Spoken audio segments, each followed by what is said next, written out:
Hello there and welcome to my channel. I'm Chase Moser and today I'm going to be going over Jaws. It was a massive hit in 1974, a summer blockbuster. It has been that way ever since. It has terrified generations of people and it has kept millions of people scared of sharks, beaches, the water, and given so many people so many phobias. Is another Steven Spielberg picture. He's one of the greatest directors of all time. He manages to capture such shocking images and tell great stories, and his pacing is everything. And I love this underwater creature feature that started like a kind of craze. There were so many spin-offs and piranha movies, which I happen to really love, and so many sequels of this franchise down the line. I remember watching them all with my grandpa growing up and always loving them. So every summer comes around and I watch them all, so what better time to do them now than summer? With all of that being said, let's get into Jaws from 1974. This opening scene is iconic and probably one of the reasons why most horror movies or films in this genre have an opening kill is because everybody knows this infamous scene of the girl who goes swimming at sunrise and is never to be heard from again because the shark gets her, and it's been mimicked and duplicated and parodied in so many other iconic cinema scenes since then, and it really starts off this picture very strong and lets you know, like, this is not what you are expecting. And I love how the suspense builds by having the POV of the shark. It has been overdone in a lot of other movies later down the line and not done as well, and it's a shame for those things, but for this, it absolutely probably did that to the best of its ability, and it's one of the best parts about that. In this quiet little beach town, which is Amity Island, somewhere around like New York, every summer they're used to hundreds of people visiting and getting money and swimming at the beaches, and so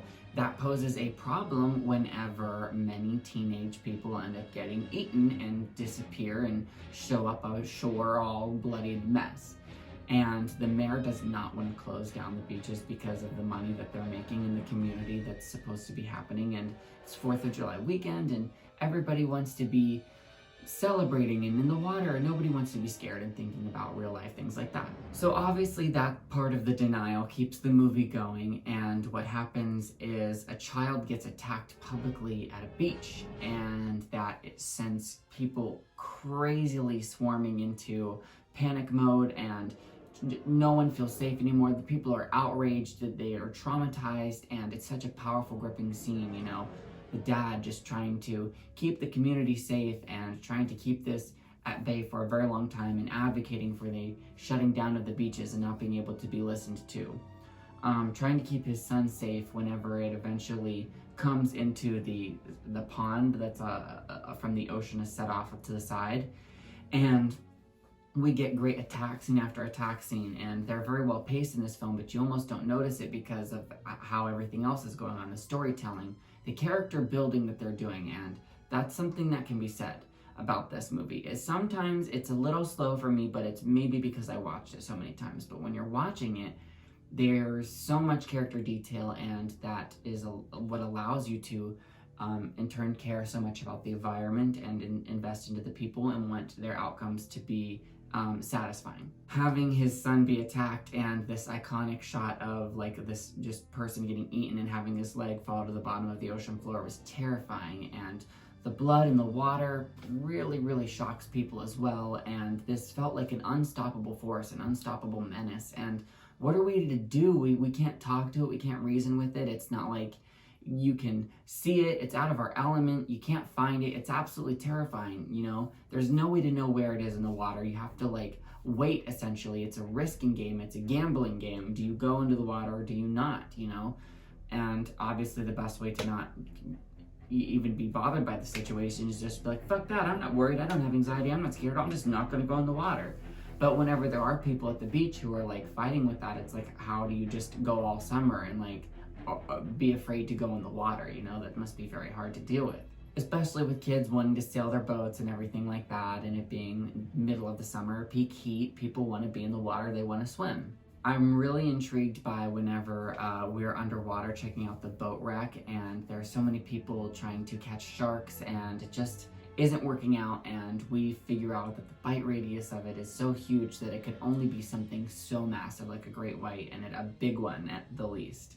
I love how about halfway through the film, we're finally on the water and we're on the small orca boat. This is the movie's final set piece pretty much, is just you, this boat, the shark, and the ocean, and you are forced to deal with it out here in these elements, and the trying so hard to lure it and failing and then getting caught off guard. The pursuit is just so fun to watch, and having that scary part of we're gonna need a bigger boat when he's chumming the water and it pops up right there. It's exactly like that. It can resurface wherever it wants. It's so silent, it's so shocking. It's not what's it gonna make a sound until it's right there, you know? Having these boys have all such personal connections to shark attacks, and this one specifically, and wanting to bring, you know, the community at ease. They're all sharing, you know, stories with each other, and I love how Quint definitely just steals the scene and tells this intriguing, heartbreaking story of what he survived on the USS Indianapolis, which is an actual true story that really happened, and there's a movie about it, and I remember learning about it when I was younger and watching the movie a few years back with my grandpa. It's such an amazing story. It's so terrifying. It's something that I can't even put to words, and to imagine him surviving that and having like a vendetta with this shark here, it's so perfect.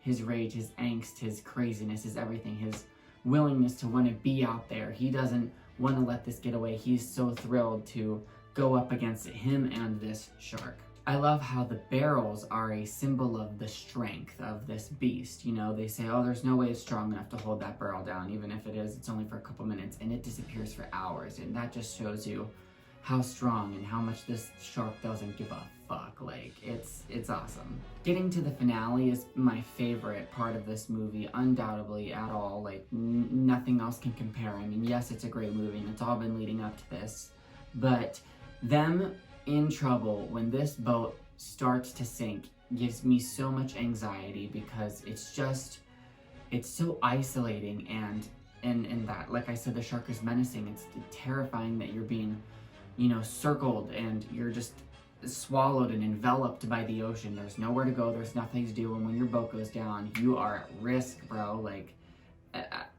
you have to do it here and now. Like, you have to get rid of the shark now or you are a goner, and they know that. Having it crash into the boat and landing on the deck and pretty much making the boat capsize sideways and sinking it and swallowing Quint and chomping him up is one of the most terrifying parts. The shark is absolutely winning this fight, and it may not in the end of this movie, but right here, right now, it has the upper hand. And you're going into the water, and the shark knows that, and it is smart, and it wants them.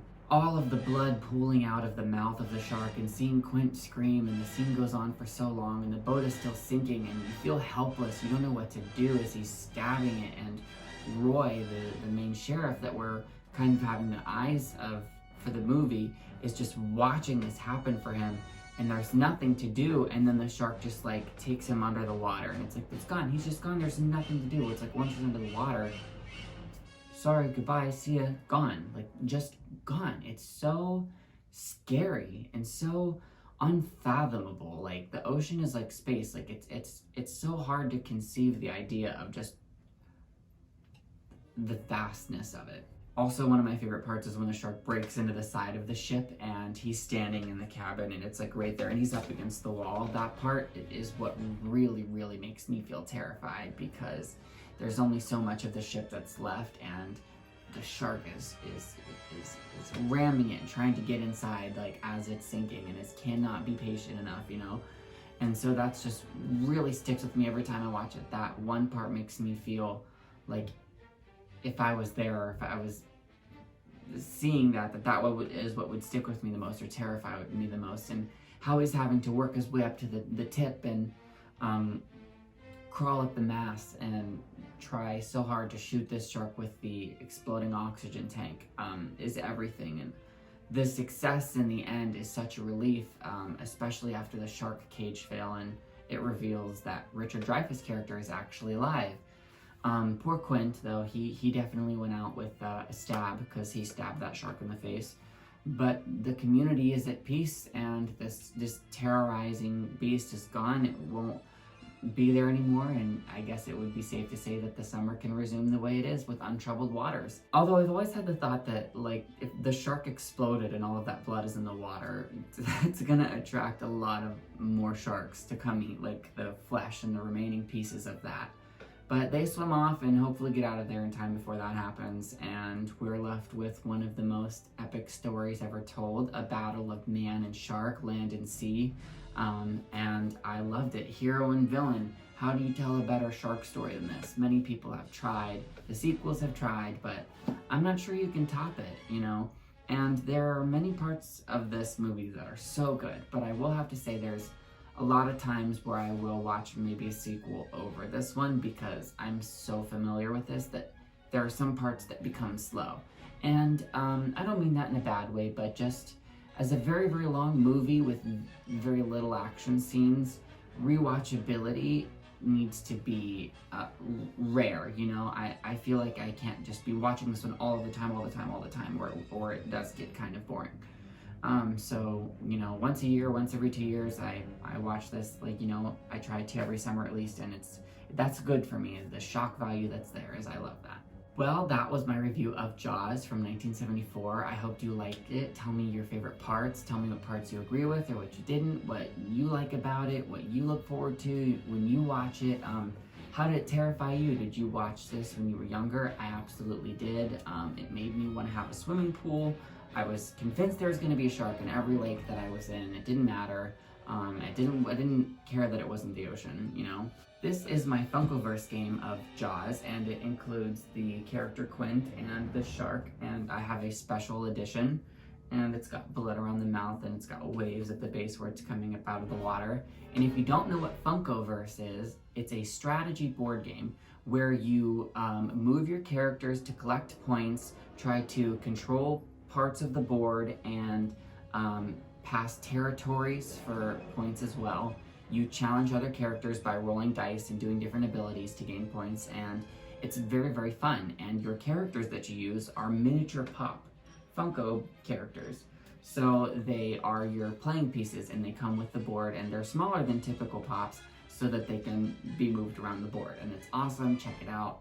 They've got a bunch of different types like Jurassic Park, Harry Potter, Alice in Wonderland, Nightmare Before Christmas, Batman. So if you've never heard of it before, definitely check it out, look it up. It's a really fun game. I play it all the time. Well, thank you so much for watching. Be sure to check out some of my other videos. I've done a bunch of different genres, and I plan to do a bunch more. I'm doing some revisited series right now, and I also do live streaming with my friends. Be sure to check out my community tab because I like to post things on there. I like to ask questions, do polls, share little fun facts. That's pretty much the best way to interact with me. I interact with it every day or every 2 days, every 3 days pretty much. It's always on my rotation. I love using that, so be sure to check it out. Alright, thank you so much for watching, and I'll see you the next time. Alright, bye!